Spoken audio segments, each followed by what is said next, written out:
Welcome back to the show. You're here with me, Pudge. Now, Ross has just vacated the studio to go into, our other studio.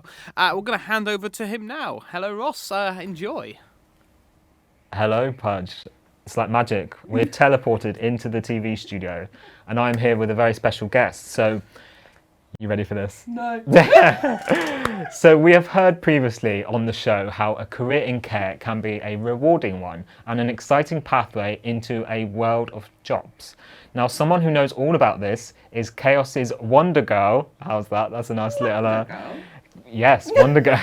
We've got Kylie Williams who joins us now. Hello. Hi. How are you feeling? Oh, great. Great. Yeah, You ready for this? I really like following on from Caroline. Thank you for that planning. I mean, we've given you a Wonder Girl. That's quite a title to live up to, isn't it? It is, yeah. It is. I'm feeling the pressure now. So, can we begin if I just ask you a bit about CHAOS Cares? If you can just tell us what it is and how you help people enter the care sector. Yeah, so CHAOS Cares is a provision that is on the Positive People project. I believe you had the lovely Lindsay on the other week. I did. So it is a provision where change coaches can refer into. So if they have a lovely participant who definitely wants to work in the sector but may not know where they're best suited, or they may not know the different roles because there's hundreds and hundreds of roles, Wow. I will sit with them, and now we can do it face to face. Yay. And we look at where the skill sets are, where their interests are, where they live, because obviously, and if they drive, we figure out what's a realistic job for them to look at. And then we support them on that journey. So it might be support with CV writing, those lovely application forms that everyone likes. We've all been there. Yeah, and then interview prep as well, because we all know what interviews are like. So it's support throughout the whole process. It might be that someone isn't quite ready to look at work yet, but they know that's where they want to go, so we'll access training, and we'll get that CV ready so that they're ready to access, to complete application forms. Or it might be someone's like, I don't know if it's for me. So, and now because restrictions are lifting, people can go out and volunteer. So Perfect. Getting people out in care homes or whatever role they want to do, get them volunteering. And it's a great way to find out if you want to work in the sector without, having that commitment, or especially if people are on claiming universal credit, because it's quite scary making that leap. Yeah. So you can go try it out if it's for you. Brilliant. Most of the time, if you're doing really well in your role, that company will be hiring you. So Absolutely. It sounds good because it sounds like a real follow-through process. Yeah. Why do you think people need something like this project? So some of the people that we've worked with may have been out of work for a really long time. And it's just having that support to go through that process. There are hundreds and hundreds of different care providers out there, and it's about knowing which one are local to you, what type, because there are different job roles, because you've got like healthcare assistants, community carers. It's about figuring out what's the right job for you. I had one lady come to me who had gone for a job, got through the interview, but they didn't drive, and they'd gone for a community care role, but it hadn't been picked up. So if she had that support, that would have been sorted at the start. I guess sometimes people are so focused on just wanting to get into work and find a job. It's those little details and support, like you said. And it's also, it's mainly support around the application forms, because there's certain information that you've got to get in there, and it's selling yourself in that additional evidence book. It's not nice trying to sell yourself. And as well, I work with a lot of people who think, well, I haven't got any experience, so I can't work in the sector. Yes, you can. Yeah. And when you start to chat to people, you figure out actually they've got life experience with maybe caring for a family or a friend, or even themselves. They've been through like a hospital visit, and they just really liked the service that they got from the staff. So brilliant. And I want to talk a bit today about the HOPE programme. Yes. If you can tell us a little bit more about what's involved. I think we've got a poster that we can put up on the screen as well. So, here it is. Look, isn't it lovely? I love technology. That when was it a works. lovely Caroline again. Cool. So the HOPE programme, my lovely colleague Marie and myself, we run this. The next one starts on the 5th of July. and it's a Monday afternoon for 6 weeks. Okay. And we're going to do it face to face. I'm so excited. Humans. Yes, humans. Because we've been doing it virtual, and it has had amazing results doing it virtually, but it was designed to be done face to face. So it'll be really nice. We're so excited because we're going to have to get a flip chart out. So the course is for people that may have been out of work for a really long time, got a long-term health condition, might be struggling with anxiety or depression, or it might be that they are like a carer for a family member. Right. And it looks at basically taking care of yourself, having some time to yourself, like planning your week so that you're not burning yourself out, managing your symptoms if you've got a long-term health condition. There's meditation things in there, and we set goals every week. Because a lot of people, I don't know about you, I've got things in my head, right, I'm going to do this, I'm going to do that. Yes. And then you realise you get to the end of the week and you're like, I've done none of it. I've not done one thing. And it could be, like we start off with short-term goals, long-term goals. Just for example, on the first one that we ever did, we had a lady on there who hadn't left her house for a year. Right. Was too scared to leave. After the first session, because she had to post me a letter, you see, she normally gets a friend to do it.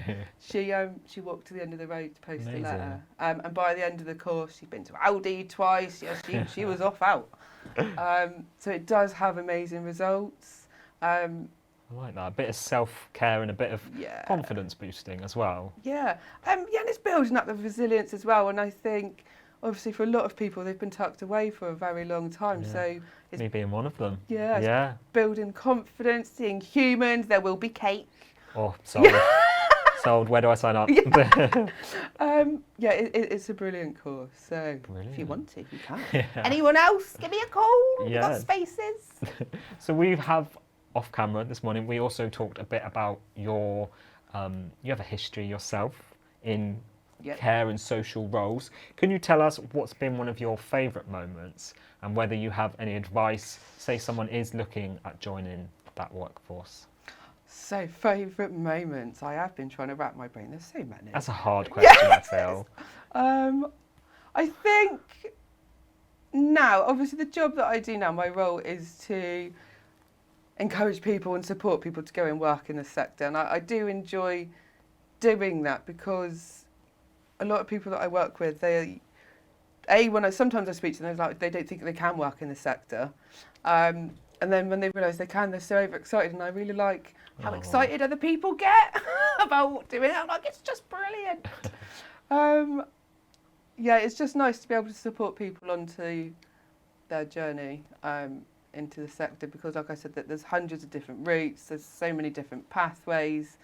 Because you can start, like, if you want to go into nursing but you've not worked at all in the sector, like you can't just go jump in at. No. You've got to put a plan together. So for quite a few people, we do like a 5-year plan. Okay. Like they start off in a care home, get a job, get an MVQ under their belt, then they can look at going to college and doing like a nursing associate's course. So it's mapping that out. Like, and I really like to think, like, when some people get to that 5-year journey, it'd be really nice to catch up with them. Absolutely. You want to see sort of the progress. And I know myself from personal experience, I used to work in a care home, and 2, obviously with my disabilities, I receive care and support from people as well. So I know how important that job role is. Can you tell us a bit more about, there's another project called Who Dares Cares, if I said that right? Yeah. So if you can tell us a bit about what that project offers and who's maybe eligible. Cool. So Who Dares Cares is basically the same as CHAOS Cares, just on another project called Who Dares Works. Okay. But you're all confused now because I am most days. It's exactly the same provision. It's just on a different project, which covers a different area. So Who Dares Works covers from Penzance up until like Hale Camborne, and then positive peoples from Hale Camborne upwards. Right. But yeah, it's basically the same thing. And to go on to Who Dares Works, I believe you just need to be 18 years of over and not in any paid work of any kind. Okay. Lovely. Yes. And again, we've talked briefly about face-to-face, the excitement that comes with actually getting out and meeting people again. Does that also count towards the return of community clubs and things like that? So the community clubs with Yeah. Who Dares works, yes, my lovely colleague Mel does those. Yeah. I did actually cover one for her last week, so they are out in the face-to-face. Lovely. Yeah, and I was so excited when we went on Friday. I was like, humans, although it was all spread out. Yes. I was like, but you could see humans. And it was really nice, though. It was just to sit and just to talk. Yeah. One of the lovely ladies on there wanted to set up her own business, so we had a chat about how she could do that. So, yeah, they are face-to-face. Obviously, with G7 at the moment, they are not, just in case they get cancelled, but they will be back to normal after. We like the sound of that. Yeah. It feels like the care sector and the hospitality industry have some exciting roles. So can you tell us, is there a lot of work opportunities out there at the moment? Yes. Done. So, if I remember rightly, before COVID, there was 1,400 job adverts for health and social care roles in Cornwall. I don't know what that is now, but I can only imagine that has increased. And hospitality, it's another sector that is desperate for staff at the moment. There's jobs everywhere. Yeah. I was just talking to Nathan, obviously, before I came in, and that there's venues out there that can't open parts of their, restaurants, pubs, because they don't have enough staff to do it. Yeah. So yes, there are lots of jobs.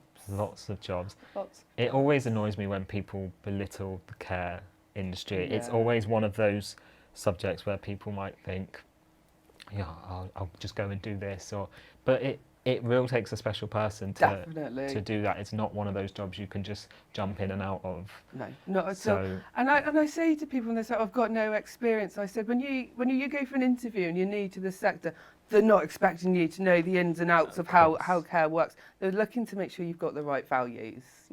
Are you caring? Got to have a sense of humour. Of course. Yeah. Are you going into the sector for the right reasons? It's not. And it is. I love working in it.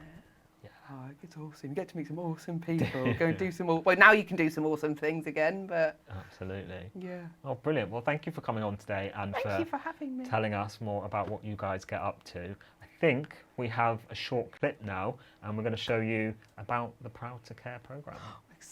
So yeah, I've got quite a long background in care. I fell into care. I moved to location, needed a job, got a job as a carer, loved it. Found it really rewarding, really inspiring.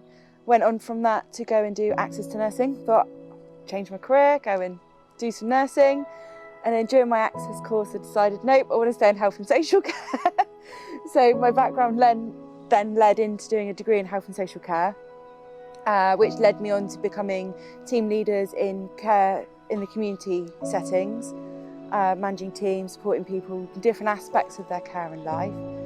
Then went on and worked with some learning disability people, so expanded my career that way, and now work for Volunteer Cornwall, supporting lots of different people and organisations. So my experience has majorly helped me in my personal life, and it's helped me really positively. It's made me reflect on my own working, my own skills, and what I want to achieve out of life. To make me more patient with myself. So I have to be patient with people, but made me more patient with myself. And I feel that I am a much better person now than I was years ago before I even started care.